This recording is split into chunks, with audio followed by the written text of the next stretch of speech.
Okay, first of all, I would like to pay my respect to the judges, the teacher, and also to all of the audiences in here.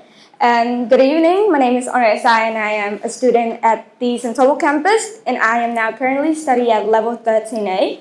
Today, I'm very excited and very honored to stand here, presenting you guys about the topic that I have been preparing.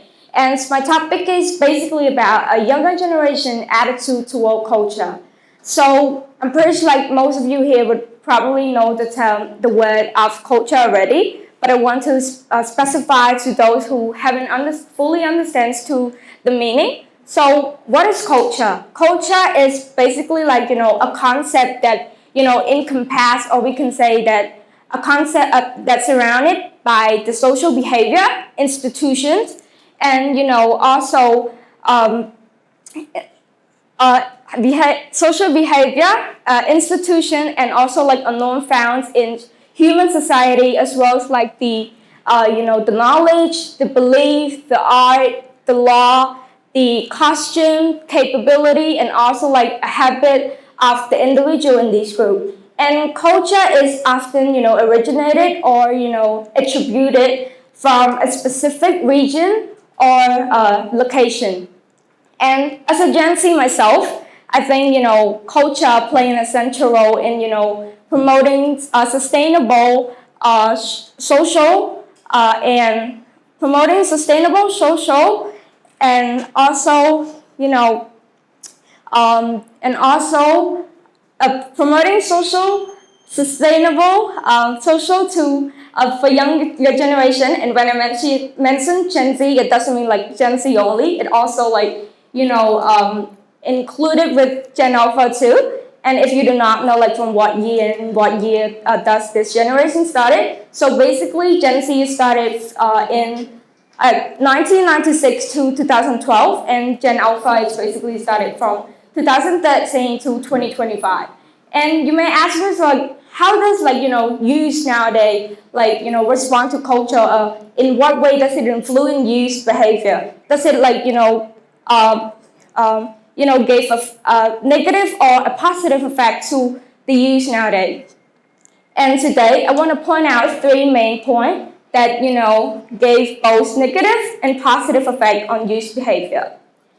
First one is social life. Like, for example, you live in an environment that, surrounded and involved with a lot of like drug, violence, and also like gambling and alcohol and stuff like this. It might like,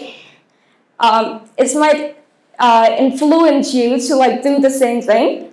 And also like, living in an environment like this, seeing from what like the old generation doing, and after like you doing it happened for a long time, it may like, create it into like a tradition. And when it happened like for very, very long time, like a decade or a century, it may form into some type of a culture. And when these things happen, it can cause like a very harmful effect on the younger generation, because like it can like inspire the younger generation to do the same thing. They might think that it is like it's an okay thing to do because that is what they've been growing up seeing like their parent, grandparent, great grandparent doing.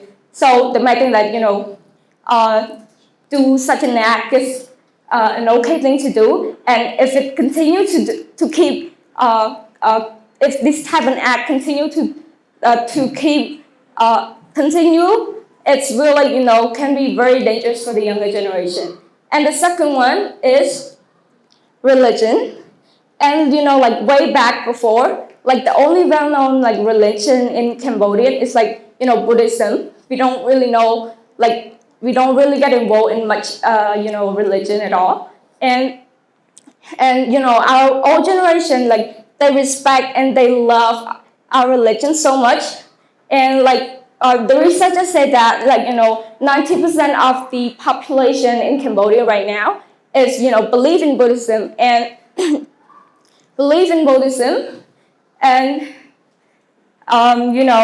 us like for I have like an experience, like a real life experience, but not mine. It's like a friend of mine. So he is like a Christian. He believes in like Christianity, But then, like, as the Cambodian kids growing up in Cambodian, living in a household of a Christian, like, in the village, there are four people that believe in Buddhism. Like, the people, they do not want to get involved with their family at all. And I want to say, like, our old generation is like, disrespect to any type of religion at all. But I feel like the old generation, they do not like really want to get involved with any type of religion, or they're not like very open to talking about other religion at all. But I feel like nowadays, new generation, like, they are very open to any type of religion. It doesn't matter, like, Islam, Christianity, or any type of religion at all. Like, we respect each other, we be friends with each other now, because we don't want, like, the religion thing to be like a barrier between, our friendship or what the thing that we want to do. Third, costume. So costume, I want to mainly, focusing on female costume. So, like, I feel like we all know already, way back before, the old generation one, like, they are very strict on how we dressing, especially female, because they think that, wearing something that's so skin is like a very inappropriate thing to do. Like, in that time, there's no such like, crop top, no short skirt, no short skin, short, and they even like, a sleeveless shirt is considered as like a very inappropriate thing to wear. But and when they want to wear anything, they have to like cover from head to toe, literally, like nothing can show. Like, if you want to wear a dress, it has to be like beneath your kneecap, and you literally just like cannot show belly, no forced arm or anything. But I feel like nowadays we already know, like, teenagers these days, they don't very stick with the tradition at all. So a bit of skin isn't like a big deal now.